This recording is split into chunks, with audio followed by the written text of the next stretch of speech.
and are capable of doing work without any certification, they have not been tested anywhere. But because of their ability, and now I will say that is success born out of motivation or motivation born out of success. Then we'll have a long debate over that. We can't motivate somebody to do something if you don't have the ability to do it. So motivation has a corner now. Many people have the feeling to go with the theory that success is the base of motivation, but some says motivation can be the other way around.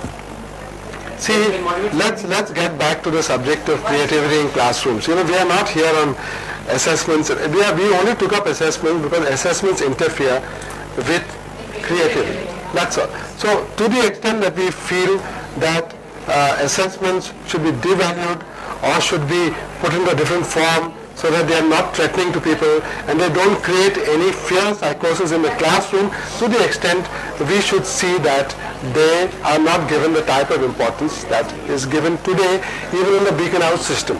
And this is something that we should recommend, because from even the lectures, the talks that we had yesterday, it was the same feeling. And even Richard's talk this morning, this output measurement. See, output measurement is something you can measure quantities, you can't measure real qualities. You can't. So if you're going to have a measurement, you're going to end up with the wrong type of indicators. You're not going to be able to measure creation. Something. The dilemma is that our highly educational institutes are all based on productivity. Now again, we're coming back to the same thing. We are not. You keep that aside for the moment. You keep that aside for the moment. Keep that aside for the moment. Here we are trying to see how do we try and ensure that children are free to learn. This is the theme of this conference. They're free to learn. Free means you don't have any restrictions. And one of the greatest restrictions is fear. It's not other restrictions that you have, that he doesn't have education, he doesn't have background. Fear is the key. And all classrooms.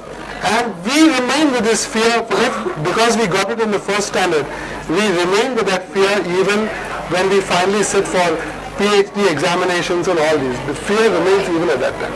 Because the fear element is why? Because it's associated with the concept of success and failure. Now, if you have the success and concept failure of human life, then I don't think you're going to get out of the situation or any other situation that you are in right at the moment. Because life is not about success and failure.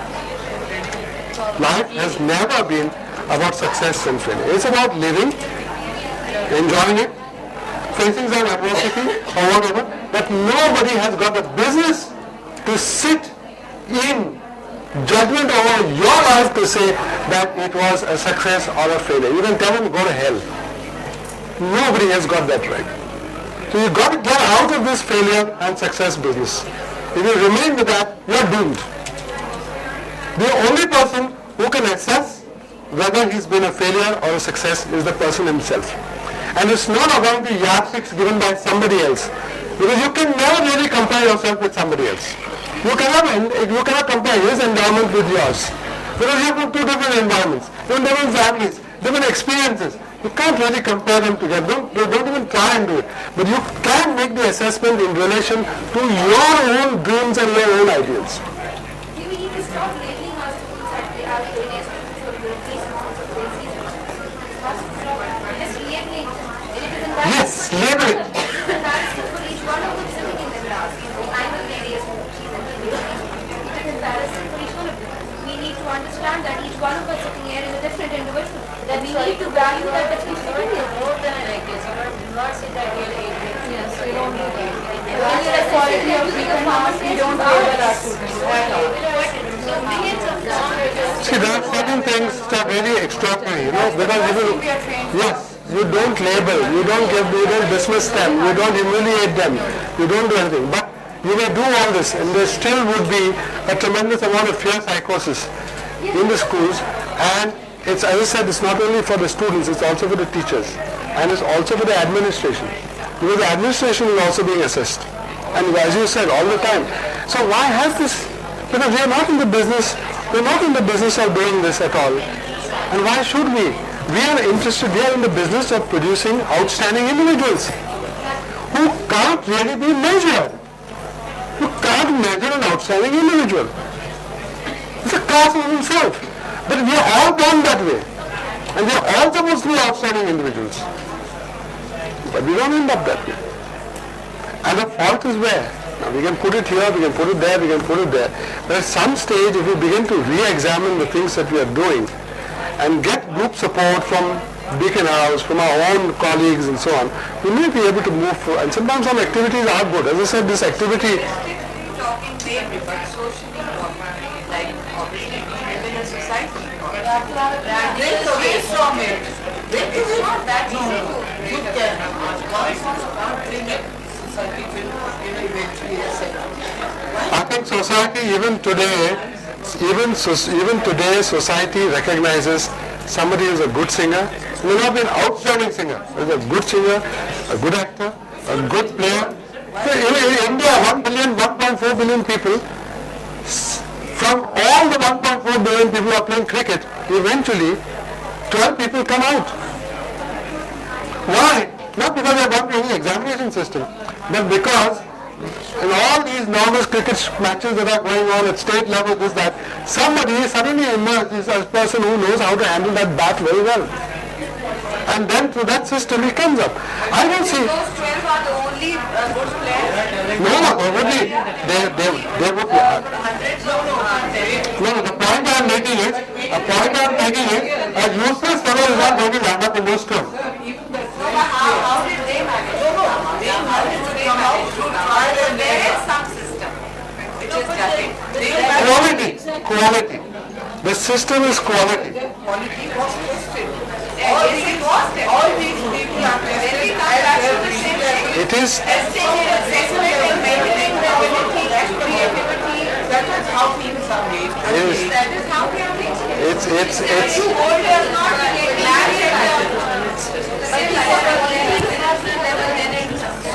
No, I don't know how we expect. Quality is something that everybody knows what quality is.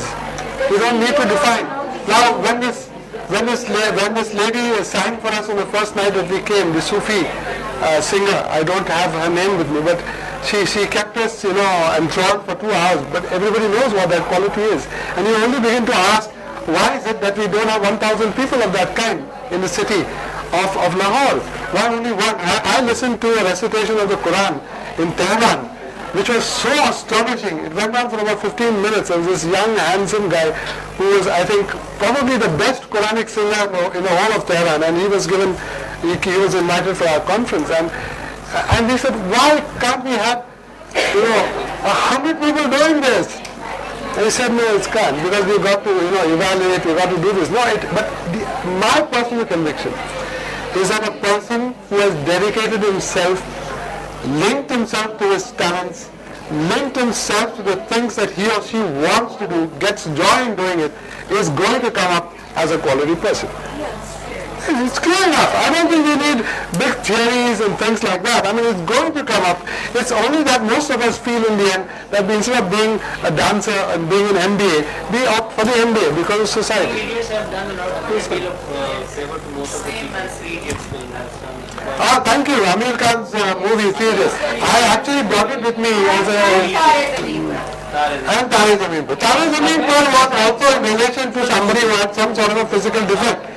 But in Three Idiots, there's no such concept at all. Yes, that's it. It's very good. It's a good movie, isn't it? It's a good movie. I mean, I tried to, get it downloaded, but it took a long time. Encouragement to inculcate this thinking amongst the parent as well. And Yes. So this you put down, that Beaconhouse must make a serious effort to have a consensus with the parents of the students who come. It's not a PTA. It's not they just come once in a while to see whether the students are doing well or not, but to come and understand the whole learning process. And learning is not grades, and learning is not assessment. So that what you say is, ensuring that schools are not pressure cookers. Schools are not pressure cookers. Yes. I had a point to make with Just could you hear this first person speaking? I always give preference. just the context to the parents thing that we were talking about. Before coming to Lahore, on Wednesday we had the award giving ceremony for the students. And we talk about discrimination. in the classroom as well as among parents. I've been with Beaconhouse for the last 4 years, 4-5 years now. And at every award giving ceremony function, we have only the parents. Because Beaconhouse cannot accept that anybody is a known individual. Privilege. And we hold the responsibility on the students that you actually have to do well enough so that your parents also get a chance to be at the function. I think that for the parents alone, sorry, I think we need to change the system. We need to change this. No, Parents, Will you say that again? what he is saying is Say that again. which one? about the, What you were saying. you can say it. At the award giving ceremony function, the parents of the high achievers are invited through a certain letter. It's an invitation. It's very prestigious for them to be there. The discrimination comes when every year you see the same students on stage and the same parents as the audience. Then whose fault is it? Whereas, no, it's our fault. I say it's our fault. You're not looking at the backbenchers. Gee. You're not pulling out the weaker children. You're giving no support. And that creates discrimination in class as well. Because it's solely the Because Us who are, making Yes, sir. What are you saying about? it's not the rewarding the top performers, those top-notch performers has a demoralizing effect and encourages this entire system of,